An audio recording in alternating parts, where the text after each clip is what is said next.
pattern po ng behavior ni Rizzo Ontiveros ay talagang mahilig po siyang magbayad ng testigo. At dapat po yan ay imbestigahan ng Ethics Committee ng Senado.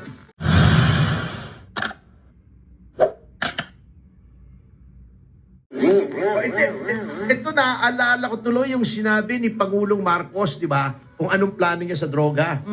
Sabi niya, bahala sila. Talaga namang yung droga, meron na silang ina-allocate dyan for losses. Ano ba yan? Oo, siguro 5%. O, bali wala yung nakumpiska ng gobyerno. Yun talaga ay nakalagay na sa libro, kumbaga, doon sa books of account ng mga drug pusher na bad debts. Parang bangko, di ba? Opo. Sa accounting, pag ikaw ay nasa financing, lagi ng standard sa bookkeeping na 5% ay bad debts. Ibig sabihin, mga utang na hindi na makokolekta.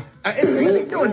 So, ibig sabihin, Pangulong Marcos, ang nakumpiska mo ay yun lamang mga droga na willing yung mga drug lords na itapon.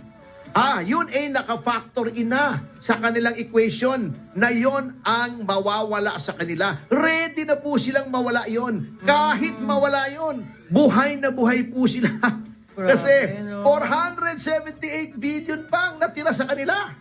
Kinumpis kami yun 21 billion, epekto. Kaya anong nangyayari sa atin?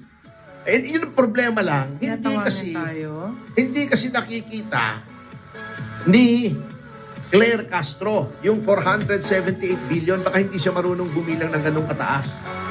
At hindi niya nakikita pag lumalabas siya sa bahay niya, kasi syempre, hindi naman po siya naglalakad sa bahay. Hindi naman siya nagtatricycle, hindi naman siya nag-gym, hindi naman siya nagbabas. Na yung sinasabi noong ating kapulisan na normal lang mag-shabu yung mga bus driver para ma-extend yung working hours. Di ba?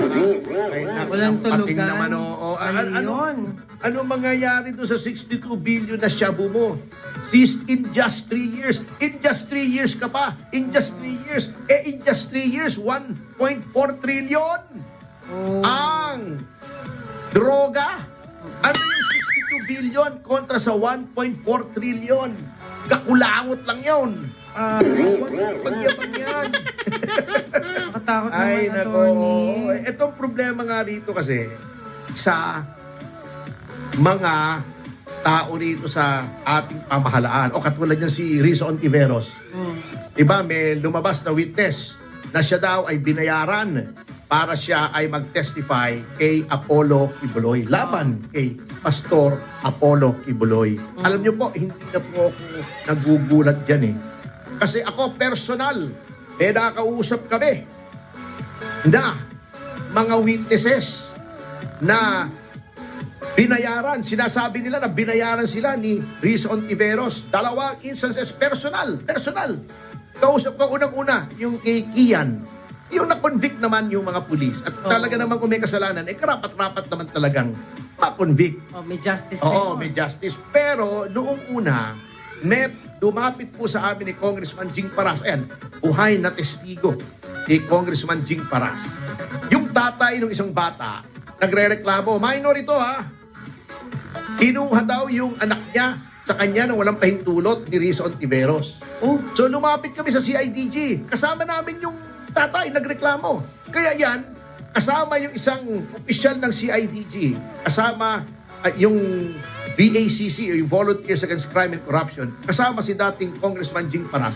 Pumunta kami sa Senado para kausapin ni Senator Rizzo Ontiveros. Natakot yata nung nalaman may CIDG, hindi kami hinarap, wala daw. Sabi nung staff niya. Although, sabi ng mga tao roon, nandun daw. Hindi na namin pinili, siyempre. Ano man nating bastusin yun, senador yun Senator of the Republic. That's number 1, Number 2, yung sa Farmally. Diba, hinarap namin sa media. Yung isang witness na sinabi, binigyan siya ng pera, binigyan siya ng e-bike ni Rizzo Ontiveros sa pamamagitan noong abogada na connected kay Rizzo Ontiveros, miyembro ng kanyang staff. Ayan, nasa akin pa yung video. Nandyan pa rin sa online yung testigo yun, yung video ng testigo. Kaya hindi lang may pagkakaila yun. Yung kay Kian, nandyan pa rin po online pag ni-research nyo. Kaya etong lumabas pong testigo na nagsasabing binayaran na naman siya ni Senator Risa Hontiveros para magtestigo laban kay Pastor Apollo Kibuloy, strike 3 na yan kay Grabe. Risa Hontiveros. Oo.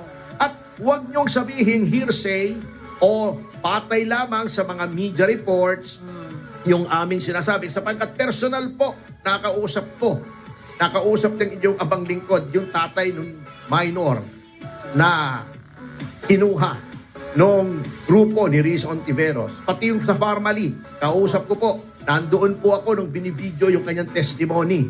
Nandoon po ako. Kaya, etong pangatlo, hindi ko alam ito. Nakita lang sa media. Pero, ako'y naniniwala sapagkat because of pattern sa batas, the law on evidence, admissible yung mga previous acts to prove pattern. Okay.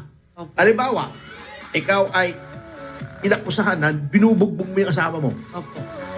O yung binubugbog mo yung girlfriend mo. Okay. Paglalabas ko ng dating girlfriend mo na sinabi, nabugbog din po ako. Hindi yun pwedeng ebidensya na guilty siya na binugbog niya yung kasalukuyan niyang girlfriend. Pero, evidence yun to show pattern. Pattern of behavior. At ang pattern po ng behavior ni Risa Hontiveros ay talagang mahilig po siyang magbayad ng testigo. At dapat po yan ay imbestigahan ng Ethics Committee ng Senado. At siguro may papayo ko dito sa abogado ni Pastor Kibuloy na naghain ng Ethics Committee complaint pagdating ng 20th Congress doon sa Senado. At sasamahan ko po siya kasi kailangan na pong tumigil itong ginagawang ito ni Senator Risa Hontiveros. Oh. So, at saka, Risa, demanda mo ako ng libel para mailabas ko yung mga testigo na nagsasabi na binayaran mo sila. Andyan pa rin yan. Risa, sige, banatan mo ko.